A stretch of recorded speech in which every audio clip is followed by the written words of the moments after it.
Hi, on this session, I'm going to talk to you about market risk. Now, this is an introduction to market risk.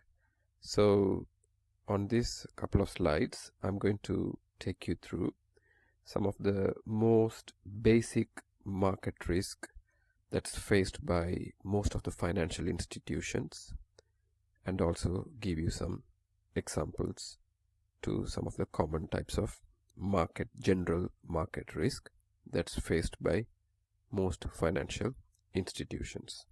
So if you think about a particular financial institution, they have different types of trades. In other words, based on the size of a financial institution, it can be a bank, investment banks, hedge funds, and various other financial institutions. They have various types of trades. Now, for example, most banks trade bonds, swaps, loans, and forward rate agreements. I mean, there are much more different types of trades, but I'm trying to keep this very simple to try and explain you the basics of market risk.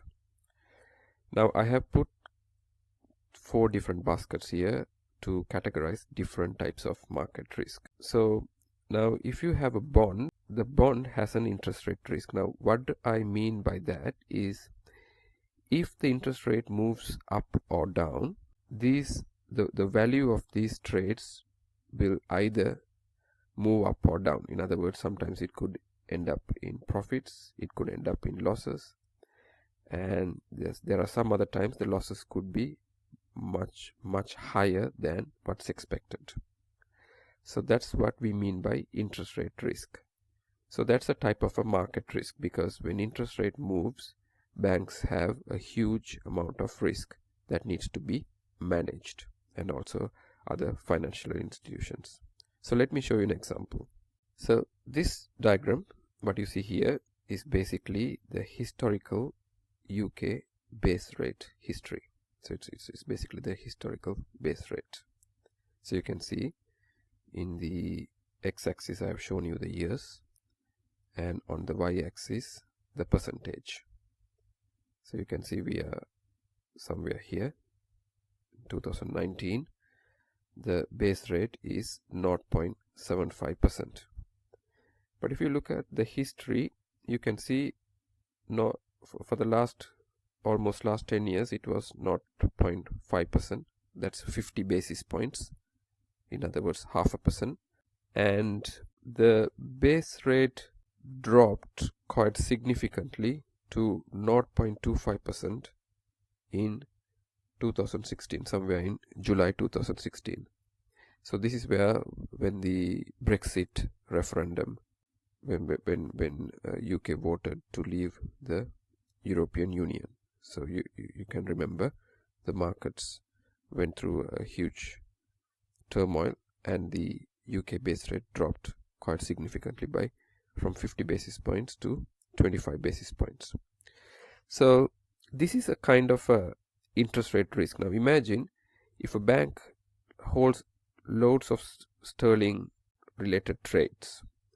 When the base rate drops down, it suddenly causes huge amount of risk that needs to be managed. So that's what we mean by interest rate risk. Now here I'm just talking about UK base rate, but you could think about any other interest rates. So you need to understand different interest rates that are part of trades that are in a bank, and anticipate what type of moves that can happen in the future, and then based on that you manage the risk. So this is what we mean by interest rate risk. Now remember, in this diagram the base rate seems very stable for the last 10 years, other than the 2016 drop.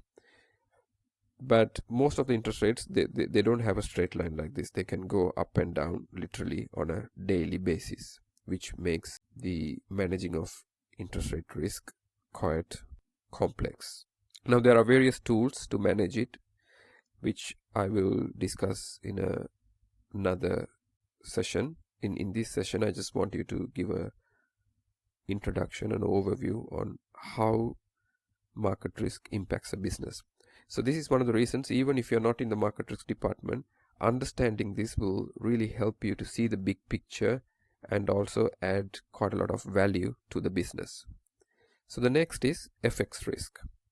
Now, of course, many financial institutions have loads of FX transactions. You could have US dollar transactions, GBP transactions, then you could have foreign currency, cross-currency swaps, or some sort of transaction where you exchange.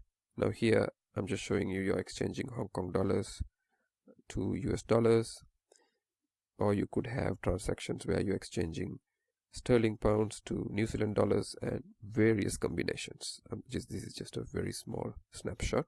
You could have various different types of foreign currency trades, which we call it foreign currency exposure. In other words, the bank is exposed to foreign currency risk. So let me show you an example what this means and how this risk can occur. So if you look at this diagram basically shows you the relationship between the Swiss franc and the US dollar rate. So this is the history. So you can see here from 1995 up to, so this is 2019. So you can see there's quite a lot of history here. And you can see if you look at the history, the Swiss franc to dollar interest FX rate has moved up and down quite drastically. This fall over here, this happened due to the euro crisis, when the eurozone was going through a severe debt crisis.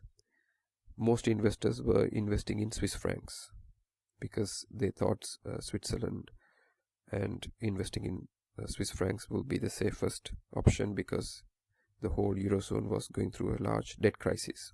Now, in order to counter this, what the Swiss National Bank did was they fixed their Swiss francs to euro FX rate to 1.2.